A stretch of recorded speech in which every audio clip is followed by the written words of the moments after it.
सत्संगत जी, प्यार से कहना धन निरंकार जी। झारखंड और बिहार के इस समागम के ये दूसरे दिवस भी, जहाँ सभी ने एकत्व की बात करी, एक प्यार से खुद को संवार के, खुद प्यार बन के, फिर संसार में प्यार स्वयं ही वो बढ़ता जाए। अपने मन से ये विकारों को दूर करके सिर्फ अच्छाइयों को बसाना है।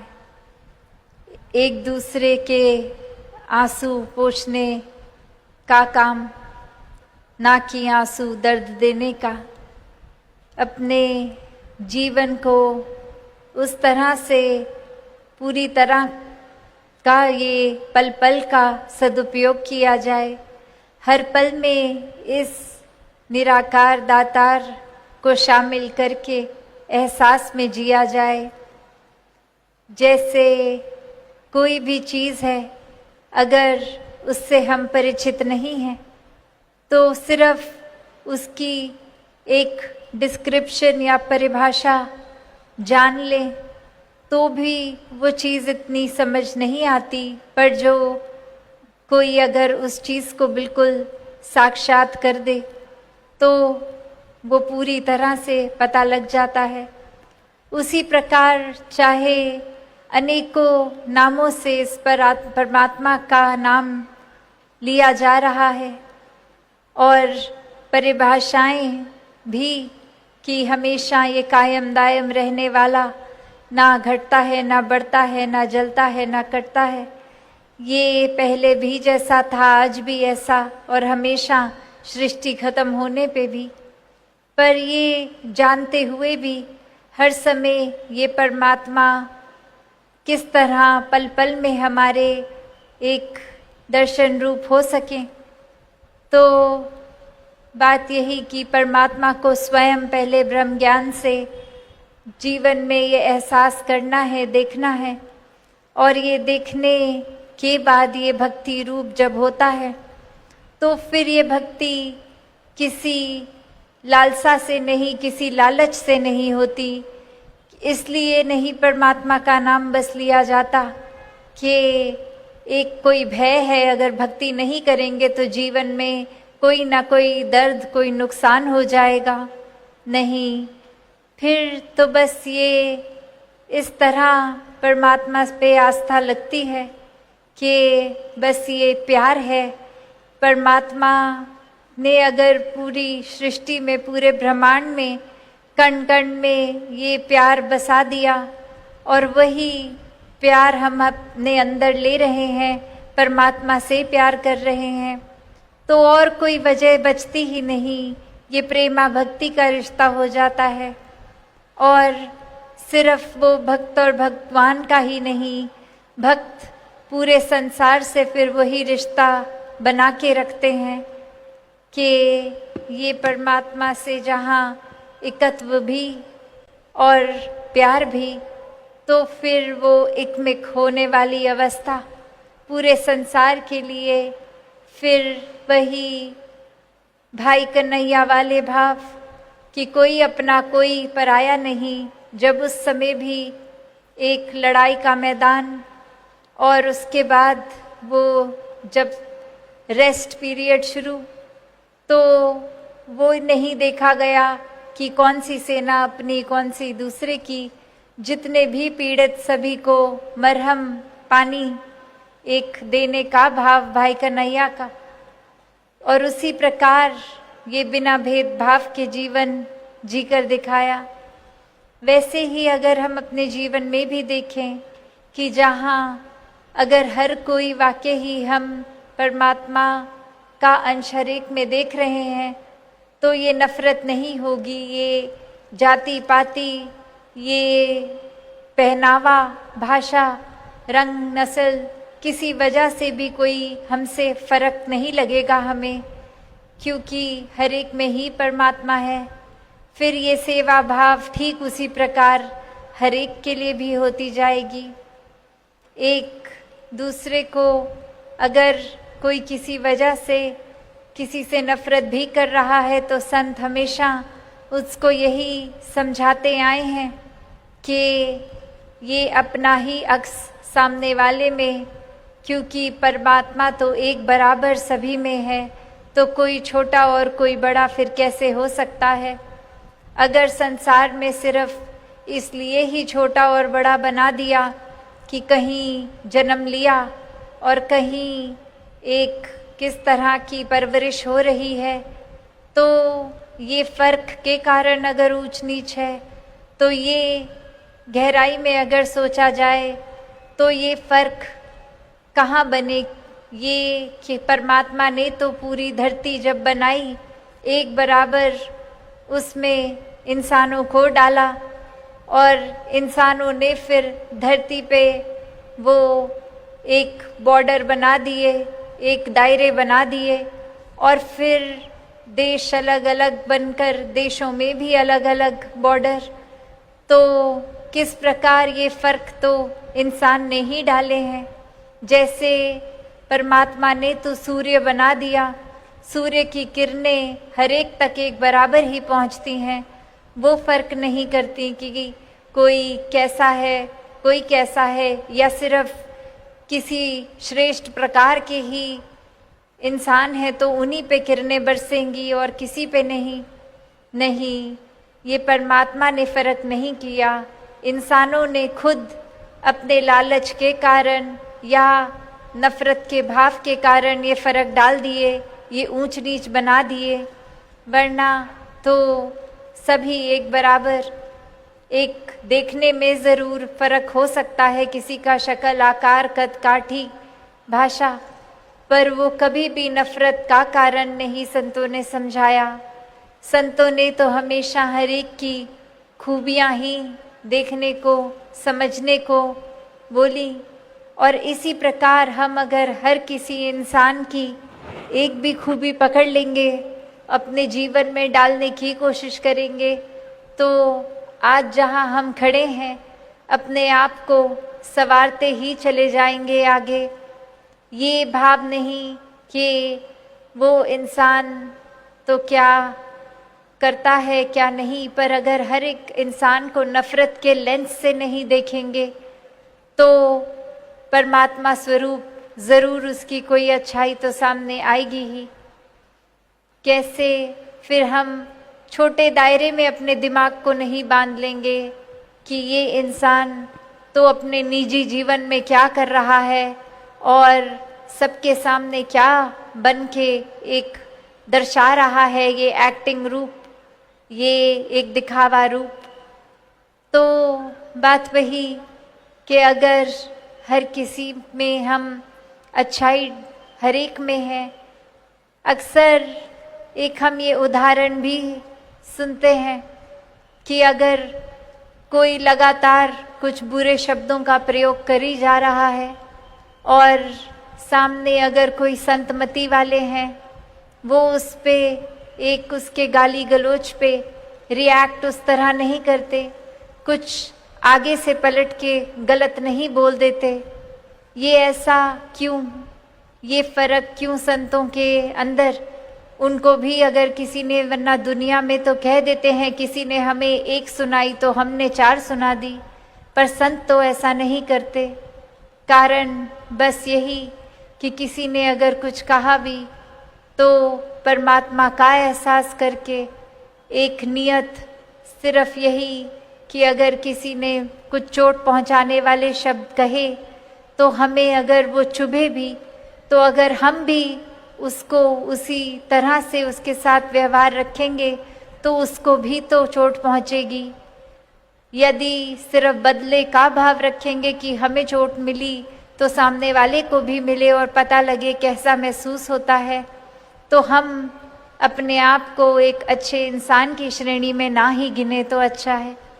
क्योंकि एक चोट पहुंचने पर, वो दर्द महसूस होने पर सिर्फ यही भाव संतों के आता है कि अगर कोई दर्द हमें मिला तो हम ऐसा क्या कर्म करें कि किसी और को ऐसा दर्द ना मिले।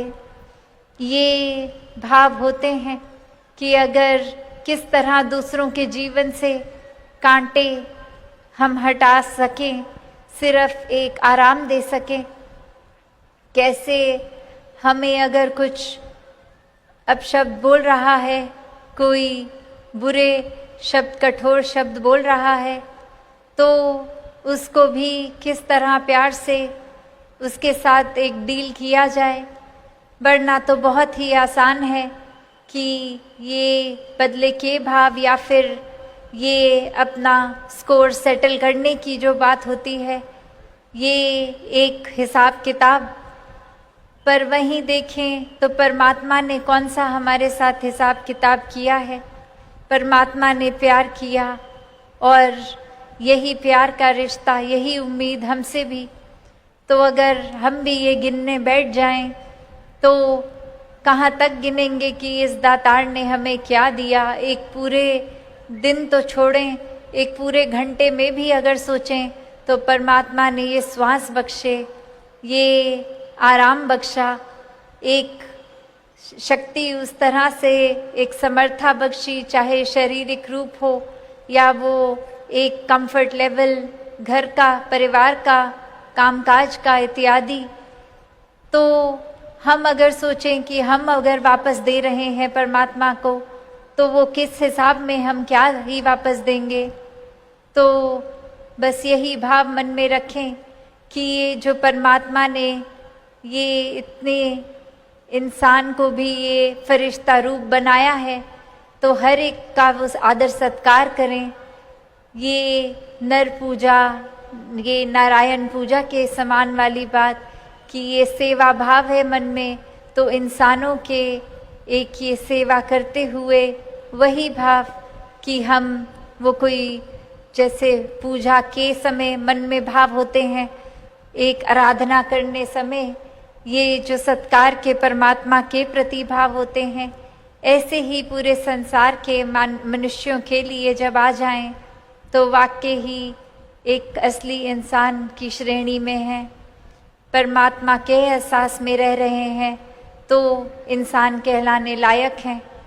ये इंसानियत अगर रखनी है और हर समय के लिए रखनी है, तो ये रूहान, ये शक्ति, ये दातार, ये निराकार परमात्मा, जिस नाम से भी बुलाएं, एक इसके ही रंग में रंगेंगे तो वाकई ही इंसानियत रहेगी। तो कैसे संतों ने चाहे सबको आराम दिया और अपने जीवन में भी बहुत सहज रूप में इंसानियत को आराम के साथ एक अकोमोडेट किया कि जहाँ खुद का जीवन चाहे पीड़ा में भी, दर्द में भी किसी वजह से है, दूसरों को किस तरह से बढ़ चढ़ के एक सेवा भाव से उनके प्रति समर्पित हुआ जाए। ऐसे भाव रखे, ना कि कोई ईर्ष्या रखी कि जिस तरह का हमारा रहना सहना है दूसरे का हमसे बेहतर कैसे है। नहीं, संतों ने तो ये भी शुक्र मनाया कि पड़ोसी आराम में है, और ये भी शुक्र मनाया कि अगर हमारे हिस्से जैसा भी दातार ने दिया और यही हमारे लिए बेहतर है। और ये निरंकार ने तो कभी भी मेहनत करने से मनाई तो की नहीं है। हर एक के अंदर एक अगर इच्छा है ये एक अपने जीवन को किस तरह और बेहतर जिया जाए, तो वो अगर नीयत सही है तो वो इच्छा भी मुबारक है कि किस तरह अपने सपनों को एक उन पर कायम रहकर उनको हकीकत बनाएं। और संतों ने फिर कभी भी उस तरह का भी जीवन जीने के लिए नहीं कहा कि अगर कोई चीज़ बहुत ज़्यादा हासिल करना चाह रहे हैं और नहीं हो रही तो इतना ही ज़्यादा हताश हो जाएं कि बिल्कुल खुद को अंदर से तोड़ ही लें। नहीं, ये तो यूं भी वाह और त्यों भी वाह वाले भाव कि जो मिला उसमें ही खुश। कुछ करना चाह रहे थे, कोशिश भी करी, फिर भी नहीं मिला तो इसमें ही बेहतरी है। शायद वो चीज़ अगर मिल भी जाती तो हमारे लिए नुकसान का ही कारण बनती, इसलिए परमात्मा ने पहले ही रोक लिया उस चीज़ को हमारे जीवन में आने से। तो भक्तों ने हमेशा से एक आगे हमेशा एक पॉजिटिव होके ही जीना सिखाया है। हर पल में शुक्राना भाव लाने को कहा, वरना शिकायतें करने के लिए तो बहुत ही कारण है। कोई चीज़ बिल्कुल ठीक भी हो, जैसे किसी को अगर चांद भी ला के दे देंगे तो वो नुक्स यही निकालेगा कि चांद में भी दाग हैं, उस चीज़ में भी शुक्र नहीं होगा।